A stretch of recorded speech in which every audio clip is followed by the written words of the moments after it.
Yes? Who is it? All right. Come on in. Hey, Snow. How you doing? How you doing? I'm doing pretty good. All right. You know? So, can I have a seat here? Sure. All right. So what you been up to today?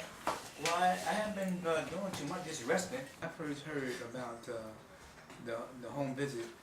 I didn't really want the home visits because I thought they would be invading my privacy, you know. But another friend in here passed, you know what I mean, and you know, it kind of like shook me up a little bit, you know what I mean. And I gave them the key, you know, to my apartment, you know, where sometimes they would come knock on the door and I'd be here and I wouldn't even answer the door, you know. And I feel as though home visits are very important, you know, because you know I could be in the stage of my depression, and they would come and kind of like help me out, you know what I mean? Because it has been times that they have come here for a home visit, and my place was like crazy, you know, disarray. And they offer at the beginning, if I come to the office and I'm not dressed right, then I'm depressed, you know what I mean? But a lot of times I come to the office and be dressed right, and I be hiding my depression, you know. But my place be all messed up, you know. But the staff have offered to help me clean it up. But eventually, you know, I'll clean it up, or with the help of my lady friend, you know what I mean, she helps me out a whole lot, and, you know, cleaning my place up. Me is very important now, you know, because, you know, even though it's once a week, but I can decide on what day I want them to visit, you know what I mean? And to me, it's important because they see how you actually living, you know what I mean? And they can tell, you know, by looking in your cupboard or your refrigerator, or even how you have your closet, you know, situated. Whether or not if they still need, if you still need help with anything. And basically, I'm an independent guy, but my grandmother always told me there's a place for everything.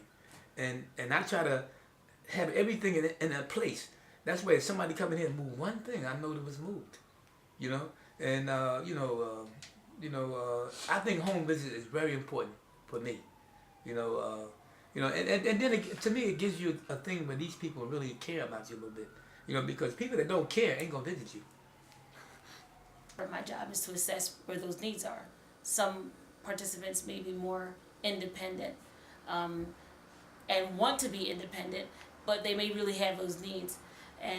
But ultimately the goal is to move them towards independence, and he's really independent with his care. So really with the home visits allows for the staff to engage with the clients in their community and in their setting. So sometimes when you're in the office with the client, especially as a nurse, there's a type of engagement that you have that's very, it almost feels like it's like a business interview. You know, I'm here to give you this, and here's the information that you want, and then I receive this information and I, you know, move accordingly. With coming to do the home visits, now you're going to see them in their environment. Initially, it's usually a little uncomfortable because you're worried about how with the boundaries, you know, for you don't want to come into anyone's place and just walk in and just say, well, I'm just going to sit there. People have values and customs and ways that they want people to come in their homes as guests. So it's really important to first find out about that boundary, building that trust. You know, before you come to a home visit, ask, do you want me to come today? You know, are you interested in having a home visit today? Are there days that would be better for you?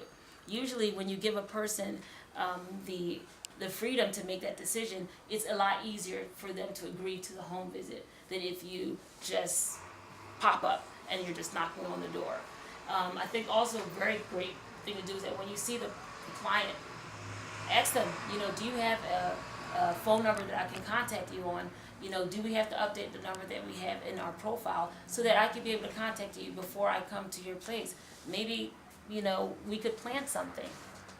So that's one thing. Another thing is you get to see the needs. You get to go into the cupboards, you go into the refrigerator, you go into the bathroom.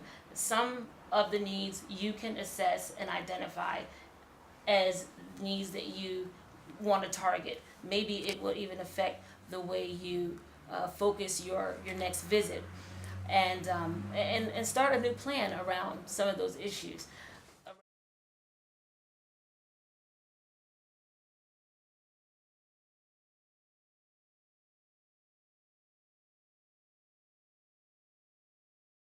I tell you, I got off that the implant for my prostate cancer. Mm-hmm. I'm looking for like a second opinion, about my my prostate cancer.